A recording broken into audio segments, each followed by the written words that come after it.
kakšna je bila dobra praksa, recimo, če jih pišeš, zdaj te, zakaj si hvaležen. A recimo isto pomaga, če ti rečeš,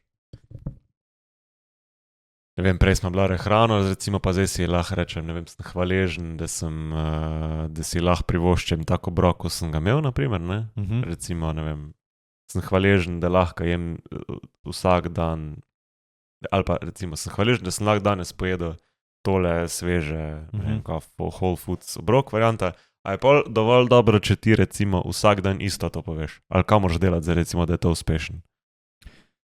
Jaz sem se trudil, da ni bilo enako, no.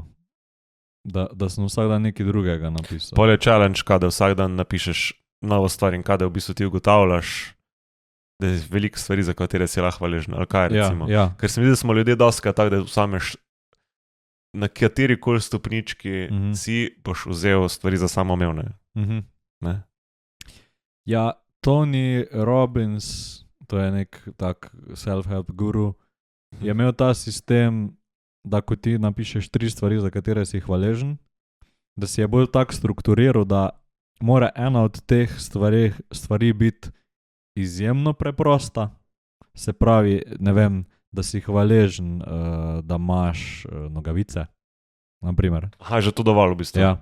Okay. Pol, da je ena stvar, ne bom se natančno spomnil, ampak vem, da je na 3 različne dal. Ena je mogoče bila, da si hvaležen za določeno osebo.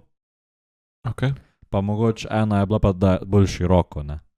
Ne vem, da si, da bolj mogoče filozofsko razmišljanje, ne vem, da si hvaležen, da nisi odrasel v full disfunkcionalni družini. To sem zdaj full expandal, ampak nekaj takega. Razumem, ja. Se pravi, da neke različne sfere dosežeš.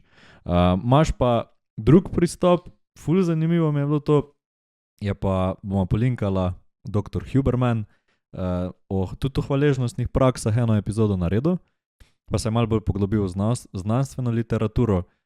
In on je pa prišel do tega, da dejansko se ti sistemi v možganih, ki pač dajejo pozitivne učinke od teh hvaležnostnih praks, da se bolj aktivirajo ne ko razmišljaš ali pa pišeš o tem, zakaj si ti hvaležen, ampak ko pomisliš ali pa zapišeš trenutke, ko je nekdo drug tebi za nekaj bil hvaležen.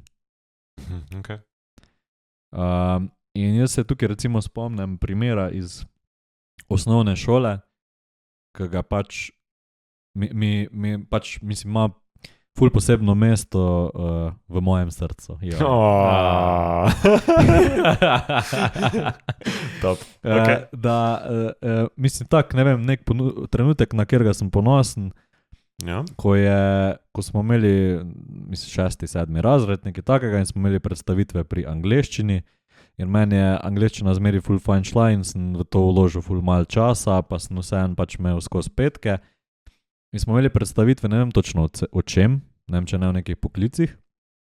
Okay. In sem jaz za relativno malo truda, pa ne vem kako predstavitvijo, sem pač dobil petko.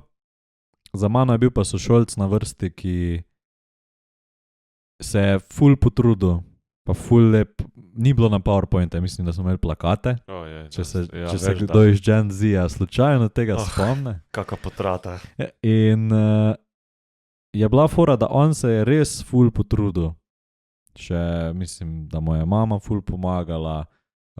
Ni mu šla zdaj ful naravno angleščina, ampak pač šlo mu je dobro. Ampak point je bil, da on je dobil 4.